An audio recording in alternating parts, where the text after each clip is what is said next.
Welcome everyone. I'm Eric Cole. I'm a partner with Baker Tilly, and my role with Baker Tilly is I lead our food and beverage practice. As Bill mentioned, we're an accounting and advisory firm, but so people ask, what do I do in that capacity? And my role is really to look at ways to either protect our clients' value or create value for either clients or prospects. So we have a group today to talk a little bit about some trends in disruption. We just heard a little bit about some disruption in the food and beverage space.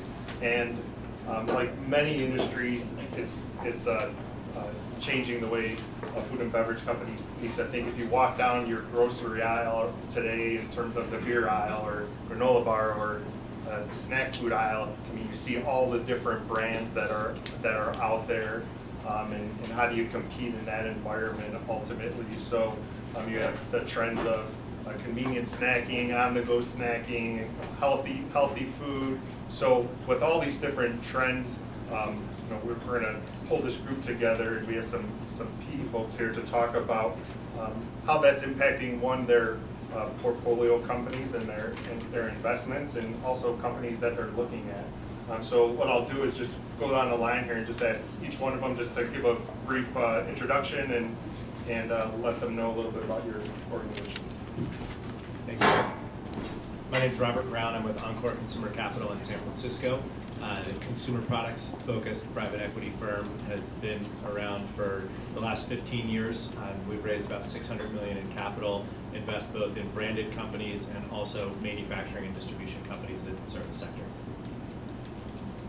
Hi, DEWEY Turner, sole source capital partner, primarily over the operations part of the business. We are a lower middle market private equity firm with a lineage that ties back to the Gore's Group primarily, and we are focused on founder-owned, independent companies in the industrial distribution, and we also play a little bit in the energy side of the business, about $500 million in AUM.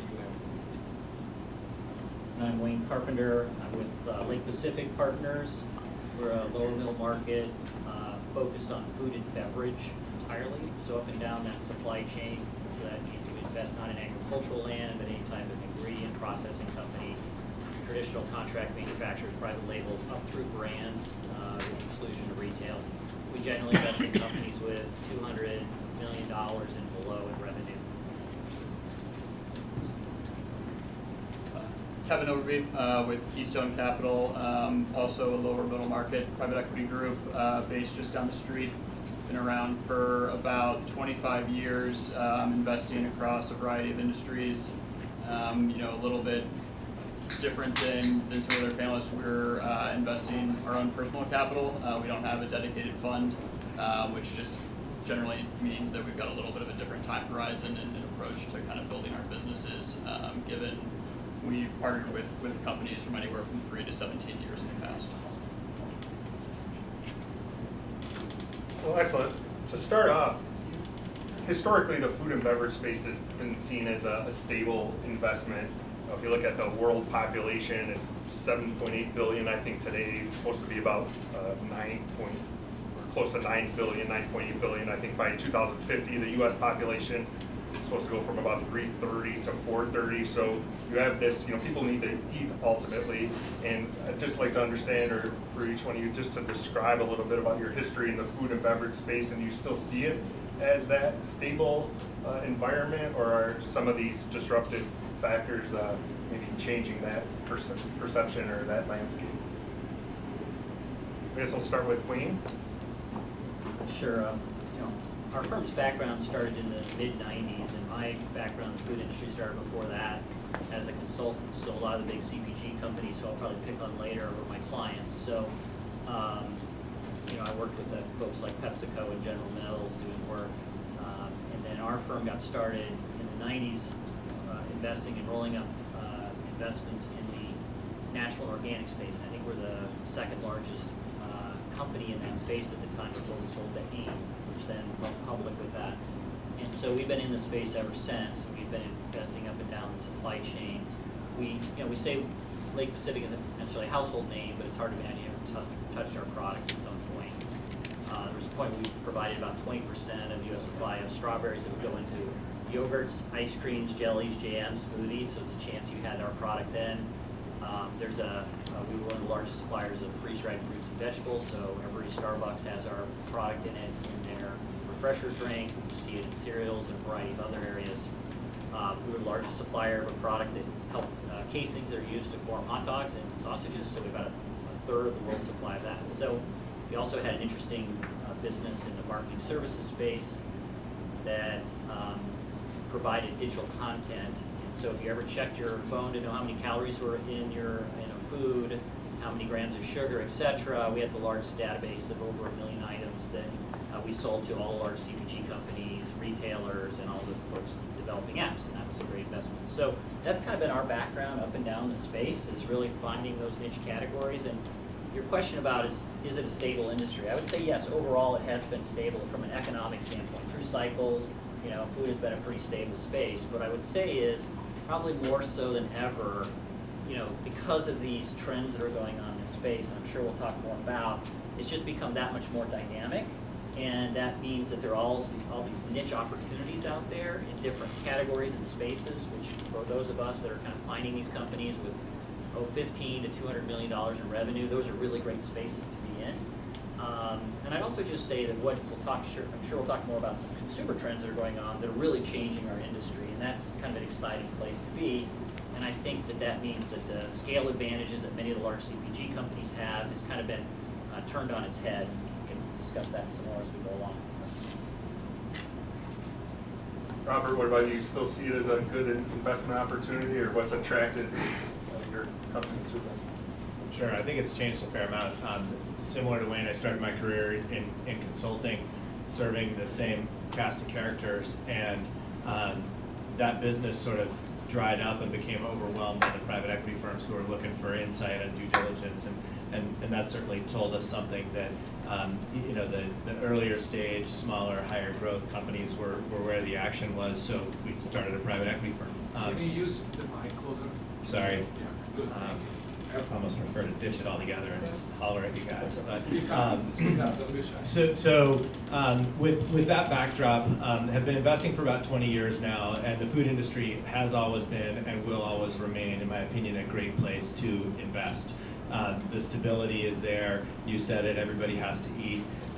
But what's changed a lot is what people are buying, where they're buying it, how they're eating it, how they're consuming it has changed, dramatically, and that's led to intense competition among brands. Many of those brands are unbelievably well funded. That didn't used to be the case. We went through a nice cycle where this thing called the internet was new, and things like Instagram were new, and it wasn't expensive to use those tools to market your product. The little guys used to wonder how to compete with TV, and then they found their way to compete with the high cost of TV advertising. You go online. There was kind of a U-curve, and now that's just as expensive as it ever was, and you better have a great product, and you better have a creative way to market it. So the competition among brands is insane. Retailer competition has really exploded and intensified. When you look, 20 years ago, there weren't really national retailers, right? I mean, Walmart wasn't really a grocery retailer at the time. Costco wasn't yet national. Whole Foods wasn't yet national. So you were dealing with all these regional opportunities to launch your products. That's harder now. It's harder to find places to launch a product, so the default becomes online. Well, what if I'm selling a frozen food product or a refrigerated food product? How am I going to get there? Who's going to help me crack into the market? So that's gotten tougher and tougher. You obviously layer Amazon on top of that. Many food companies now, 10% or more of their business is with Amazon. If you ask people who their toughest customer is, it's probably not Walmart, it's probably Amazon. Not only are they tough and it's harder to make money, you can't actually talk to anybody there. So the world has really changed in that regard, but what hasn't changed is that consumers are always looking for new things. And what we love about this industry is that you've got a couple $1 trillion market of consumable consumer products. It grows 2 or 3% a year. Yes, that even happened in the quote unquote Great Recession, but that's made up of the giant companies that are barely treading water or maybe declining, and then a bunch of tiny companies that are growing like crazy, and it's our job to find them. Dewey, will you talk a little bit about your background with? Sure. So my background, we're a little different. First of all, we're the new kid on the block here. We've been in private equity myself for 20 years plus. But coming from a more of an upper middle market, large global portfolio companies across anything from pharma, medical devices, building materials, automotive, name it, electronics. And we actually owned Opus bread, basically a large bakery in the UK, about 14 factories. It was a joint venture with Premier Foods out of the UK. It was a learning experience. With all of my background, I had spent with a Japanese sensei out of Toyota back in the day, and applying all those techniques throughout my career and as a CEO and others. I was responsible at the Gores Group for 3 funds, portfolio management.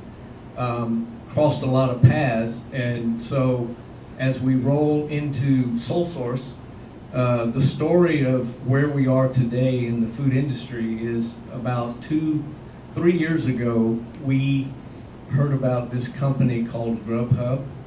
And so this whole deliver out phenomena was, I would say that it had already started, because I asked one of my daughters about, like, who's Grubhub? And she's like, are you kidding me? Like, that's like I order it 5 days a week. So it had already started, right? And so we loved the idea, the whole deliver out. Sole Source is headquartered in Santa Monica. And so if you look at, probably outside of New York and Chicago, of course, but, Southern California is like a big restaurant market. And so we were trying to figure out how we could play the whole deliver out phenomena that we knew was coming and really starting to build. So we got into the packaging side first. So we acquired a couple of companies, Trade Supplies, we rolled it into individual food service, Superior, and a few others. We created the largest privately owned paper company, or let's say non-perishable distribution. So everything when Uber Eats brings to your door, the bag, all the items inside, security sealed bags, everything with it. We started there. We actually exited that company last November to another sponsor, a much larger sponsor who's going to continue the roll up on the West Coast. We immediately pivoted just before that and acquired a company called Worldwide Produce. It's in LA. It's basically headquartered just south of downtown. Worldwide is a $200 million founder-owned company. This is our specialty. So we 6 out of our last 7 deals have all been founder-owned companies, and so we partnered with the 2 founders. One founder decided he was going to retire. The other one is now the CEO of the company and going forward with us.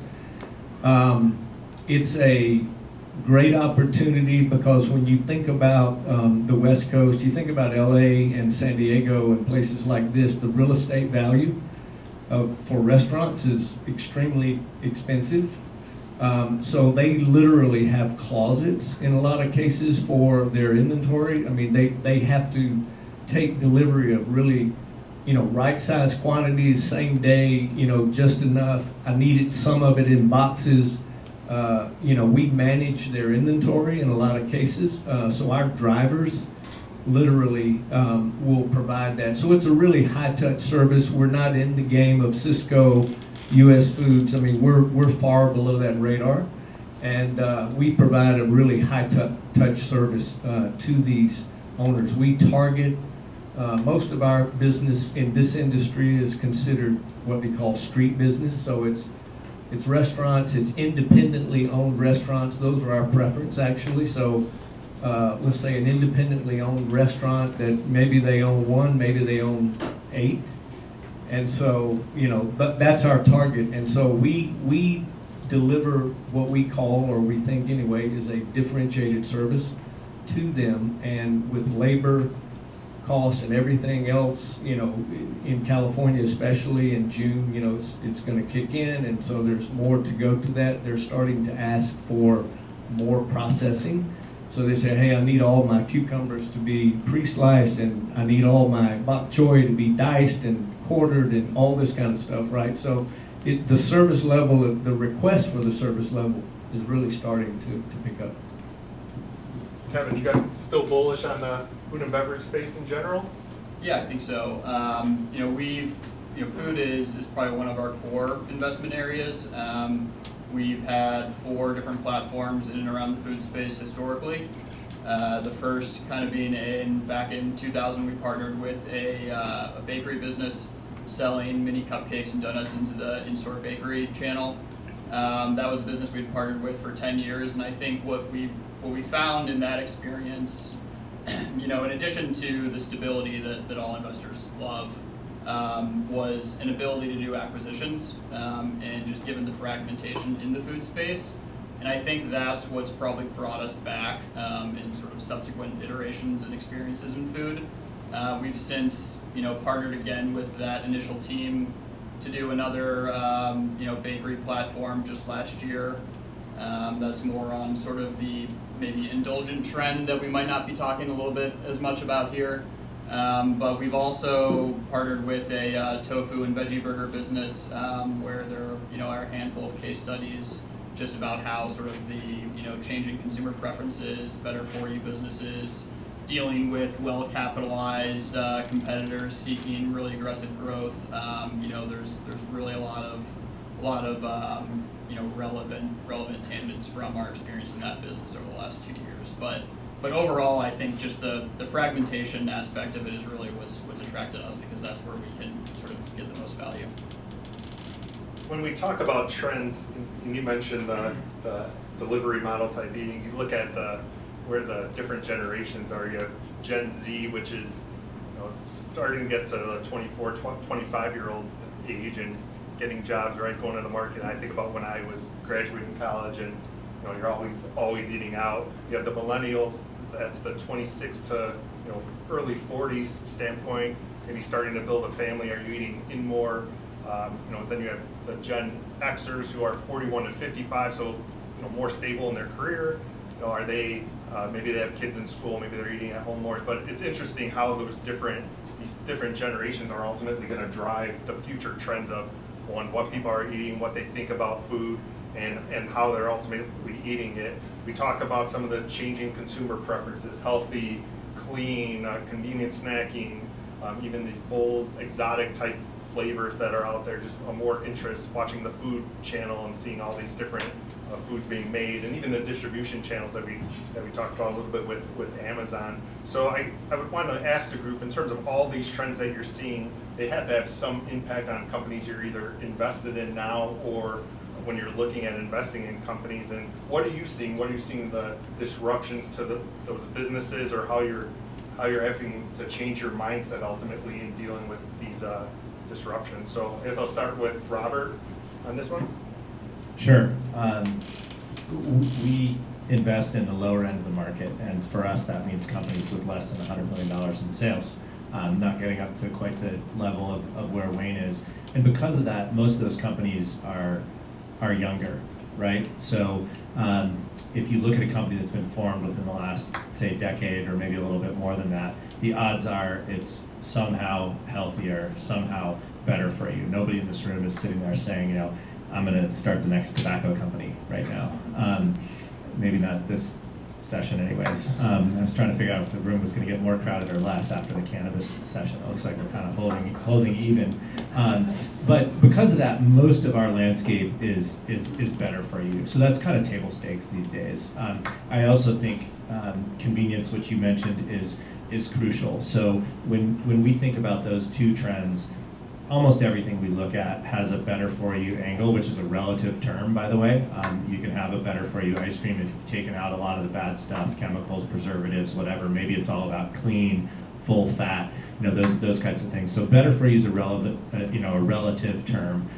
Convenience is crucial. You talk about people eating out, minimizing prep time. You saw rises and falls in meal kit companies, but what that's getting at is convenience, and it takes a long time to shape consumer habits. What really matters is, are you getting involved with a company that is doing something different and better than anyone else? I spent some time early in my career in the protein industry.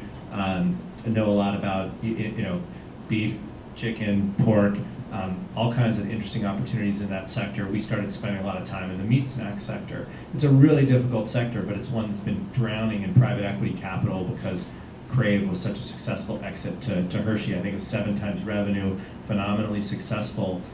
Has not been so successful for Hershey, and there are reasons why it hasn't been successful. It's not a convenient product to make. It's an expensive meat block. There's a lot of yield loss, but we still like that sector. We saw healthy snacking, lower sugar, higher protein being trends that really, really mattered. And we partnered with a company called Tanasi Foods, owned a brand called Duke's.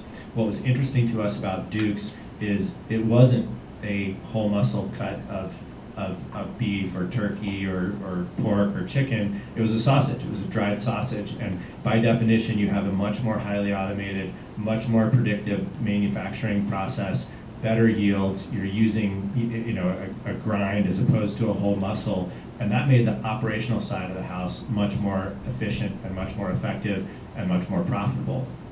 The other thing was that it was a low sugar product, and if you hear complaints about the beef jerky category, it's that the product is slathered in sugar to make it taste good. It's also a natural preservative, so it helps the product from that standpoint. But we didn't like that in terms of where the consumer was headed. You look at what's going with keto and paleo now. So Duke's was a 1 gram of sugar product, and because of that, the product was much more differentiated in the consumer's eyes. It was actually profitable for us to manufacture. We sold the company in about 26 months to Conagra for a terrific return because we were looking for things that were different from the 15 other private equity-backed meat snack companies that have yet to be sold.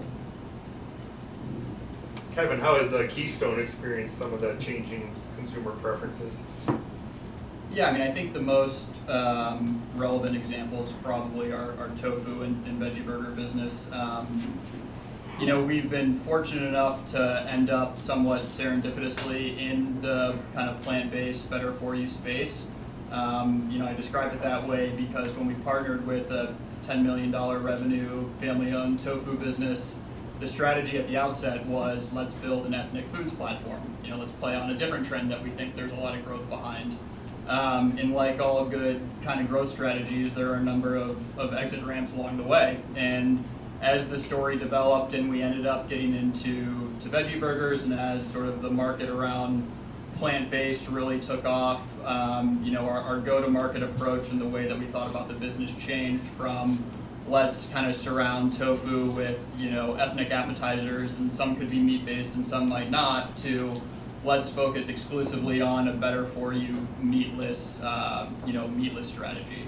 And so that's how the story has really developed. But as we've tried to grapple a little bit with how we then transitioned that from a tofu business selling into primarily the ethnic channel where there's a certain flavor profile and expectation about the product, to trying to sell that into mainstream, and also trying to sell, go from a veggie burger product that's really more of the kind of legacy veggie patty versus a meat analog product, that's was traditionally and continues to be consumed by vegetarians, and now there's a lot of growth with the flexitarian consumer.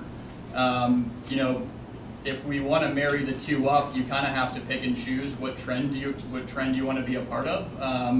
And I think it just ultimately requires a certain level of discipline where, if we want to chase sort of, certain trends to go after the growth, we have to do it in a way whereby we're not abandoning sort of the differentiation in the niche that we have in our existing kind of markets and our existing channels with our existing product sets. And so what we've done is try to take expertise from both sides of the business on the product development side, and leverage their experience in their respective products to create newer products focused on mainstream, such as flavored tofu bites that are really more of the kind of on the go trend, versus trying to alter fundamentally what is really a staple product in tofu for our core consumer, to totally try and alter that for, you know, the bold kind of flavor profiles of a mainstream consumer. And so I think at the end of the day, you kind of have to make sure you don't take a one-size-fits-all approach. And you know, on the other hand, we've also got the cakes business where, you know, there's a whole different set of kind of consumer trends, some different and some the same around kind of clean ingredients, but you know, depending on who your consumer is, that might not necessarily, you know, the prevailing trend might not necessarily be what's actually relevant to that individual consumer. Wayne, do you have any thoughts on how this has impacted some of your investments? Yeah, I do. When we think about these trends, and we're tracking many of the same trends, and what we try to think about is how does that intersect in that supply chain, and particularly around either a technology or a capability. And so we jokingly say we're often not smart enough to know the right package and the right brand on the right shelf at the right retailer. But if we're 2 steps back in the supply chain and we know we've got a critical piece of capability or technology that we can sell to a wide variety of people that are going to ultimately get on the shelf, we prefer that. And so, for example, we're one of the leaders in freeze-drying fruits and vegetables, which isn't something as a household name that you would know in any of these products, but what we really do is we create a better-for-you product. So historically, large CPG companies, and we called it the Walmart effect. So long you had to get a cheaper and cheaper product, and so what did you do? You took out strawberries, blueberries, and you put in sugar and other things as substitute because it was cheaper. And what we found is that freeze-drying is a way to create a shelf-stable fruit or vegetable by just removing the water from it, and there's no additives and preservatives, and so it's kind of a unique technology. And what we realized is that that trend is now turning back to, let's get rid of the added sugar, let's get rid of this, let's put back in the natural product. But how do you do that and make it shelf-stable? Because people want portability, they want to eat on the go, they want to snack, they do want to do a lot of these trends. So we were looking back through different supply chains about what are the things that actually provide that, and then we don't have to be smart enough to know how that's going to go directly to the consumer. We know there's lots of avenues for that product. And so in that case, we're able to follow those trends, and we're able to follow them into food service with Starbucks, we'll follow them into traditional big CPG companies, so into the Kellogg's and the PepsiCos and the Quakers of the world. But we're also just able to follow those into the smaller brands that are out there today. And so that's how we've been playing that space. And that's just kind of following the better for you trend. And now we're seeing more and more large CPG companies trying to catch up. I mean, I blame myself. I was a consultant during the time where, you know, it was all about scale advantage. And so we made sure that these companies had scale advantages in supply chain, scale advantages in manufacturing and processing, scale advantages in distribution, scale advantages of controlling shelf space, and then we talked about sales and marketing, particularly on the marketing side. Well, many of those scale advantages have blown up for all these trends we've talked about. I jokingly say there used to be something called at Kraft the Hot Dog Highway, which was a 1 million square foot facility up in Madison, Wisconsin. It's now closed, right? Because, look, no one was better at making hot dogs than that ballpark Frank facility. But the bottom line is people don't want that product anymore, right? They want something specially unique and differentiated for themselves, and that facility just couldn't have the flexibility to do that. And so what we're trying to do is find these interesting places in the supply chain where we can then, you know, use our expertise and our background in the space. And in many ways, as the small brands are out there, and we'll see a lot of them in a natural and organic show in about a week in Anaheim, California. There'll be probably, 3,000-4,000 companies there. We always think of it as there's kind of the gold miners, and we like to be selling them the picks and shovels behind the scenes. And so that's the businesses we're seeing, and we're trying to find these, you know, good businesses that we can help them reposition into these faster growing categories. The most recent investment we did was actually in not a very exciting area called the snack pellets, something you may not know, but what we do is where the category of salty snacks is dominated by tortilla chips and potato chips, which aren't good for you. There's a real trend towards reformulating these and using a starch, but also adding in a fiber, adding in a pea protein, adding in fruits and vegetables, and you'll see that there's brands like Off the Beaten Path, there's brands like Pop Chips, and what we've been is the leader in providing those pellets that then go in and be processed to be made into your snack product. But it allows them to bring down the oil content and the fat in the product, etc. So that's where we like to spend time around these, is find those unique opportunities, and when we can, we think it's a great way to grow in a lot of different channels.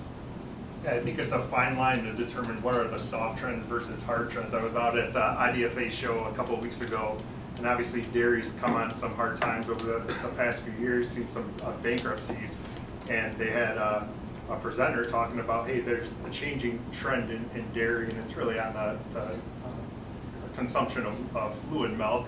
But he made the comparison of this was a workout management consultant type guy that was giving this presentation. He was talking about he had his 4 key clients, which were in the food space. They were in the grocery space, call them in June of 2017, and their market cap. Think of the big players. These aren't the specific names. Maybe Kroger or Super Value, and they're like they lost 30% of their market value, and they called them in, and they're like, well, does anyone remember what happened in June of 17? That's when Amazon bought Whole Foods. So just take these companies' stocks, and he had all the executives in the room, and they're like, you could have never known this was going to happen. And he's agreeing with them, right? He's their management consultant. He's going to pay by these people.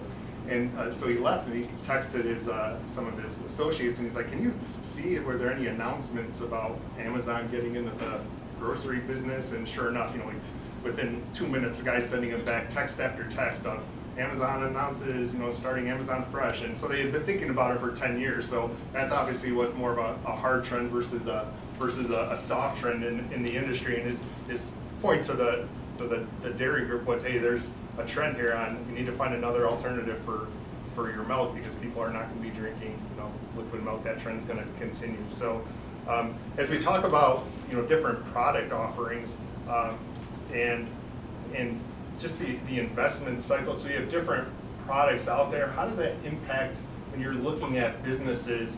There's obviously changes to the product life cycle based on these trends that you need to evaluate and need to determine where you're going to put your capital.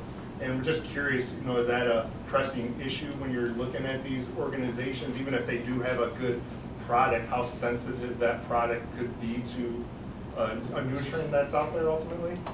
I'll start with Wayne on this one. That is a real concern for us, and one of the things we think about is this a fad or is this really a long-term trend? And unfortunately, this is an industry that does have its share of fads along the way. And so we do step back and think about, first of all, is there a medical need for this? Is there really some science behind this, why we think this will be a longer-term trend? Is there a portion of the population where this makes sense? And we're pretty cautious about that. And then when we're thinking about, our businesses, it's not uncommon for us to, after we acquire them, to make large capital expansions. So, we've spent $10 to $30, $40 million of capital in those, that equipment last decade. So we do think long and hard about not only what are the uses for it today, but how can we pivot that asset into other category spaces so we don't have that risk of the bad nature of the business that can come up. And are we really tracking to longer term trends? So that may mean we miss some shorter term ones at occasion, but just based on our model, it seems to work better if you do that. Yeah, it seems like an R&D type development process or team at your companies is probably a higher priority than. It is. We spend a lot of time with those folks and with the quality people, and then we have a group around us that are all about, that have had long histories and experiences in the R&D side of the business and food technologies and capabilities, food safety and the things like that, to make sure that we're actually building into the right categories and the right spaces in the right way. Robert, any thoughts on that? Do you find it difficult in terms of evaluating product longevity in terms of your investments? I said earlier that I think that these things change over long periods of time, which I think is true. Your point on the fluid milk front, they should have seen it coming. Fluid milk is declining now, and those early warning signs were out there. But I also think that consumer behavior is really hard to change quickly, and you have time. I'll tell a little anecdote. I was helping ConAgra buy a company back in like 1995 or 6. It was a company down in Texas run by these giant Texan guys, and they made chicken fried steak, and they're selling it into restaurants and so on. And I'm this young consultant trying to pick holes in their thesis, and I said, aren't you worried about people not wanting to buy your chicken fried steak anymore? There's trends towards healthy living and so on. Robert, I'll be worried about that when I stop seeing fat people walking down the street. So, you know, there's still a market for these products, but that's really ringing in my ears because we bought a company in the fourth quarter that makes deep fried French toast sticks. So that couldn't be more off trend when it comes to health and wellness, but it couldn't be more on trend when it comes to getting something convenient in front of your kids in the morning for breakfast as they're racing out to the school bus. So what are we doing to make sure that that business doesn't disappear? And it's a good sized business. They have private label and contract manufacturing business across the country. And what we're doing is saying, okay, how can you make this with gluten-free bread? How can you make this a higher protein offering? How can you take the bad oils and fats out of this product and replace it with good ones? So the product platforms all stay the same, but you have to always work to sort of stay ahead of the game and make sure that you are aware of where the consumer wants to go. So we have seen some success recently on some of these trends or what once were considered fads and become mainstream. So gluten-free, plant-based alternative type products, even cannabis that we just talked about, more mainstream. And there's more transactions in the sector, and there's emerging sectors opening up because of the success. So curious what you're seeing in the M&A market in terms of, I imagine this is changing valuation expectations for these companies, who you're seeing at the table when different sorts of capital are being invested in these businesses. So Kevin, will you comment on that element of it, how it's changed the investment dynamic of looking at companies? Yeah, I mean, I think there's no doubt and no surprise that value expectations have changed, both with sellers' sort of awareness and understanding of transactions, sort of proliferation of private equity deals, and sort of people just understanding and being able to speak the language, and then also, like in our situation, the fact that someone will say, well, I know another business that sold for a revenue multiple, or Beyond Meat's trading at whatever revenue multiple they're trading at today, and so why aren't we worth that? And I think the challenge is that a lot of these businesses are, that we're looking at our add-ons for our base business aren't scaled from a profitability standpoint. They're not a $5 million earnings business. They're not a $10 million earnings business. They're probably an unprofitable business with a lot of, potentially exciting growth opportunity, but that's not really sort of the game that we try and play. And so I think because of that sort of dynamic, we've had to shift a little bit more and focus on internal growth initiatives, investing a lot of capital behind, expanding capacity and determining which side of our business we want to do that on, while we try and sit out, the kind of high seller valuation expectations, and hopefully people do kind of continue to pay those multiples, so that at the time in which we're ready to exit, we can be a beneficiary of it instead of just it being a thorn in our side. Robert, are you seeing the same dynamic in terms of maybe some unrealistic expectations based on what they're seeing out there from other transactions? It seems like these days there's always someone willing to get the deal done. So our focus is not to figure out how can we pay what someone else is willing to pay, but our focus is on picking who we think the right people are to be partnering with. For us, if people don't care who their partners are, then valuation is kind of the only thing that matters. But if they care who their partners are, they're looking for someone who is going to stick with them even when there's a challenge in the business, looking to work with someone who's maybe seen some things that they haven't seen. There's a lot of pattern recognition in this business, and we believe that having invested in 50-some food and consumer products companies, that's worth something. And so we try and work with people who understand that and come up with a fair deal. And if it's not us, that's okay. We'll move on to the next one. But it's really about the people. There's nothing worse than being in a situation. I don't care how fun the company is and how well it's growing. If the people aren't the right people, you're not gonna enjoy it. Do you see more and more of these companies in earlier stages, venture capital funded, or maybe some of the generator companies from the big CPG companies that they have investing in these? Are you seeing that For sure. I mean, there used to be no venture capital in this business, and now it's on every street corner. So, it's a fact of life that we're coming into companies that have brought in other outside equity before, and we're pretty careful about who that's coming from and what kind of culture's been built as a result.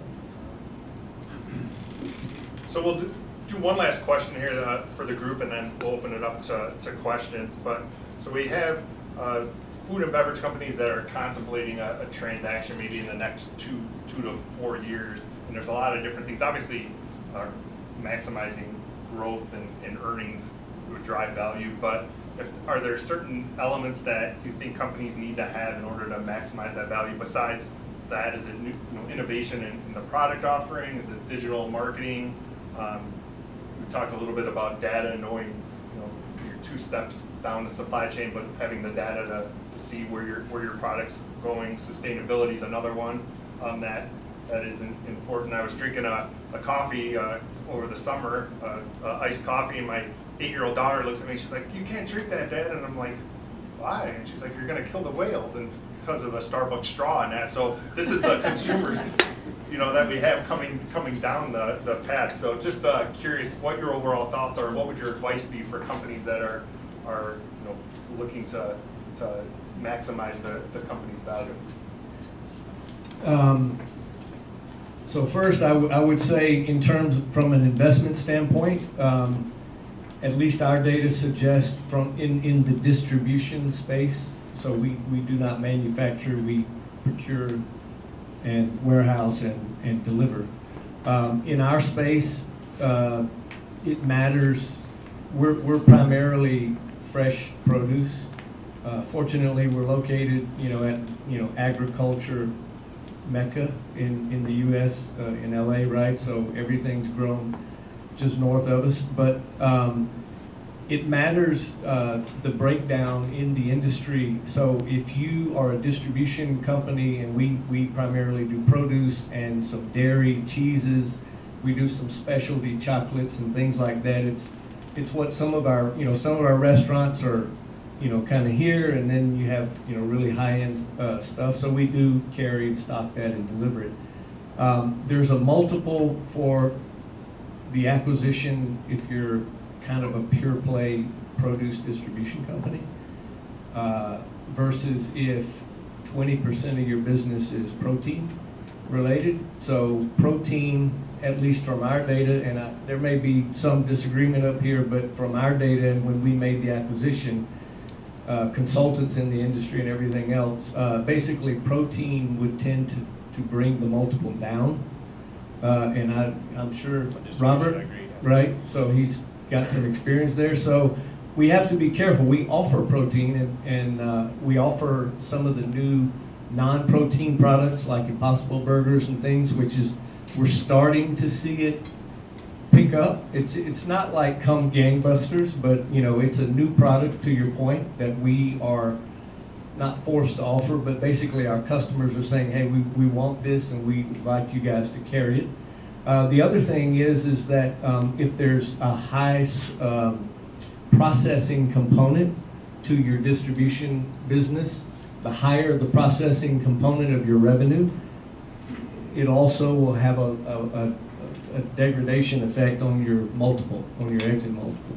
So it gets a little funny in there where pure produce with a little bit of protein, let's say, I don't know, less than 5% or something, and then processing revenue should probably be somewhere less than 15%, probably even 10%.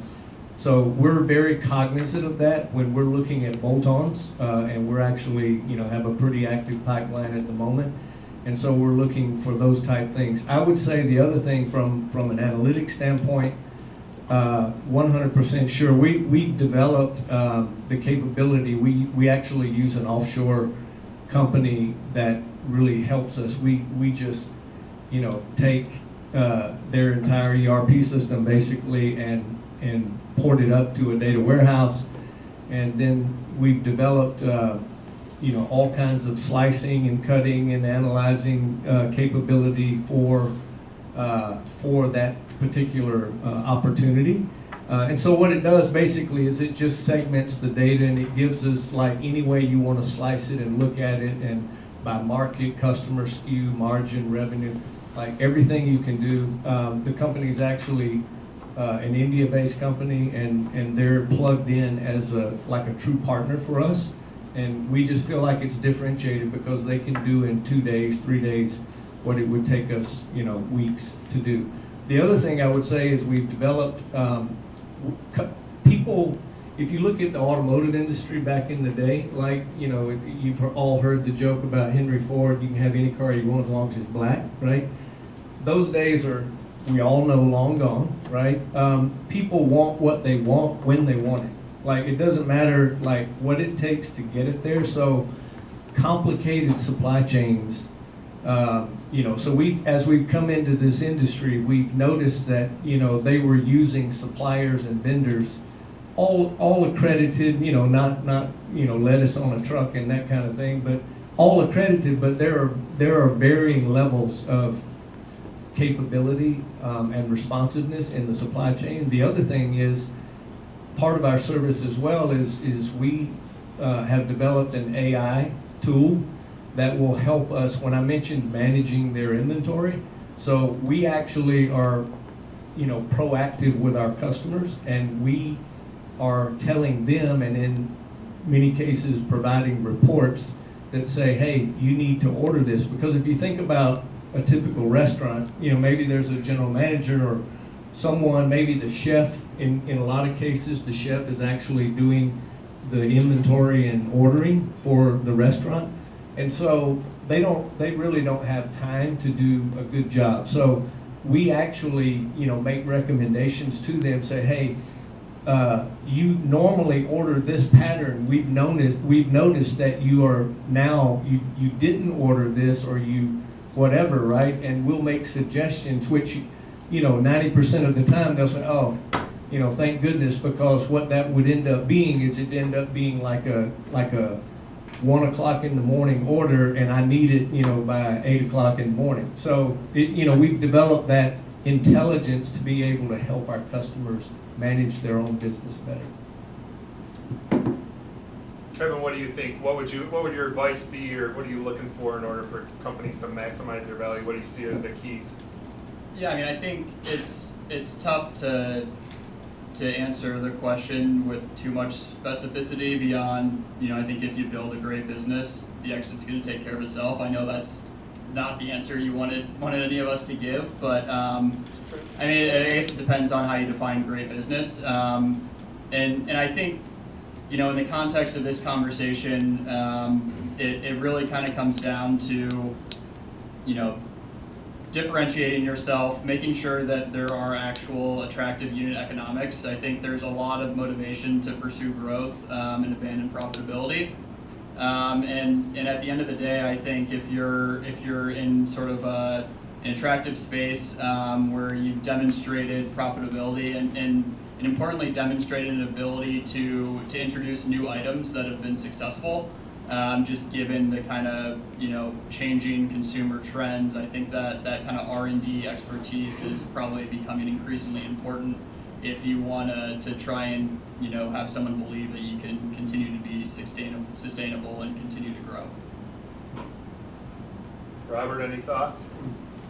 I think there's a lot of data out there right now. DEWEY certainly alluded to this, and I'll speak of ourselves as buyers rather than as sellers. If we walk into a company and see that there's not a culture of data and respecting data and desire to analyze data, it's sort of a red flag for us. Today we've realized that we can't change that culture. We have a lot of resources, a lot of arms and legs that we can add. I don't have a data warehouse in India, but I'm going to get one. That receptivity is really important. You just can't keep up these days without it. So that and making money. What about you, Wayne?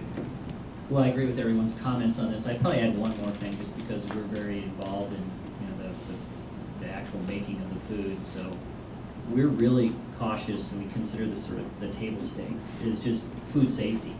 And unfortunately, we do go into facilities and we find that either things have been mislabeled based on what's on the label versus what we see in the facility. We think that they're maybe cutting some corners on safety. It doesn't hurt them today, but sooner or later as they grow, it's going to come back. Recalls are a terrible thing, and I always joke with our friends saying, look, and you probably have a lot of friends in the Silicon Valley as well, if you come out with your software and you've got a bug in it, you come out with version 2.0, we ruin companies that way. So we really take some of that very, very seriously, and particularly on the products they make.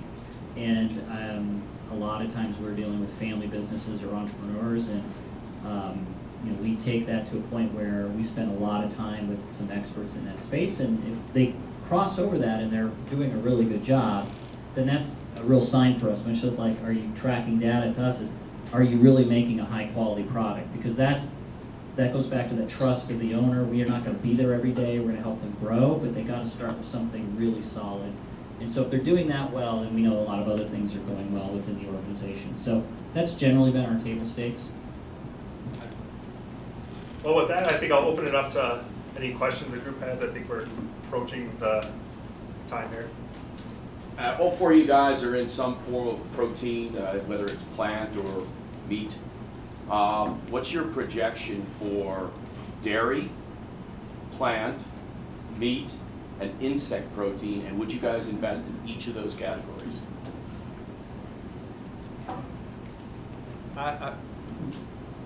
As a distributor, it's a business case. It's what the market demands. So if insects becomes like a big deal, we're fine, right? We'll deliver the best. We were talking about. We were talking earlier. I was talking with the candidates because I was interested. Mentioned like sprinkling, whatever on a salad, and I was like, that's coming. Restaurants, we got to start thinking about that. We're completely open. It's all about business, and it's an investment for a new product to bring it in. It takes warehouse space, storage, all this stuff. Is it perishable? Is it not perishable? Right. So there are a lot of factors there, but we want to satisfy the customers in the market, and that really is what drives it. So.